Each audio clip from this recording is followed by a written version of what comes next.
પુષ્ટિમાર્ગમાં રહેવાથી પ્રભુ ફળ દેશે જ એવી દ્રઢતા રાખી દુઃખને સહન કરવું. આથી દેહાધ્યાસ, ઇન્દ્રિયાધ્યાસ અને અંતઃકરણ ધ્યાસ છોડવાનો આગ્રહ રાખવાની આજ્ઞા કરેલી છે. 7મો શ્લોક.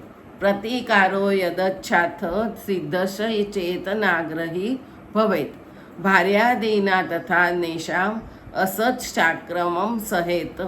દુઃખનો સામો ઉપાય પ્રભુ ઈચ્છાથી મળી આવે તો આગ્રહી થવું નહીં. ભાર્યાદીનો બીજાનો આ અસત માણસોનો અતિક્રમ સહન કરવો.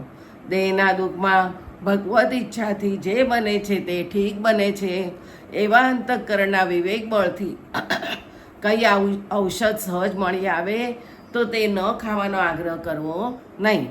દેહના દોષ મળતા પ્રભુ સેવામાં દેહ વહેલો ઉપયોગી થાય એવી ભાવનાથી ઔષધો ખાવામાં વાંધો નથી. પણ અંતઃકરણને વિશેષ દોષવાન બનાવે તેવા અગ્રાહી ઔષધ ખાઈ રોગ મટાડવાની ઈચ્છા કરવા કરતાં આ દેહ પડે તેની ચિંતા નહીં એવો આગ્રહ પણ અવશ્યનો છે.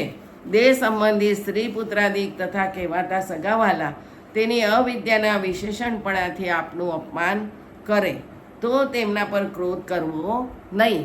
કારણ કે તેઓ ઘણા હોય જેથી આપણને વારંવાર ક્રોધ આવવાથી ક્રોધના સંસર્ગથી અંતઃકરણમાં આસુરાવેશ થઈ જાય.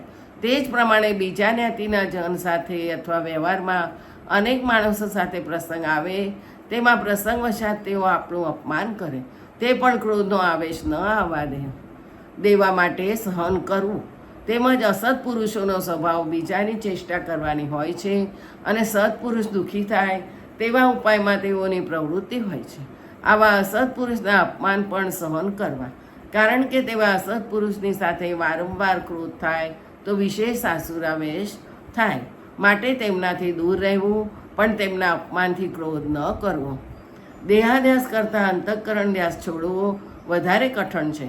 માટે આ શ્લોકમાં અંતઃકરણ ધ્યાસ છોડવા બાબત વિશેષ કહેલું છે. હવે પછીના શ્લોકમાં તે જ મુજબ ઇન્દ્રિયાધ્યાસ છોડવા વિશેષ આજ્ઞા કરી છે. તે આવતીકાલે જોઈશું. જય શ્રી ગોખલેશ.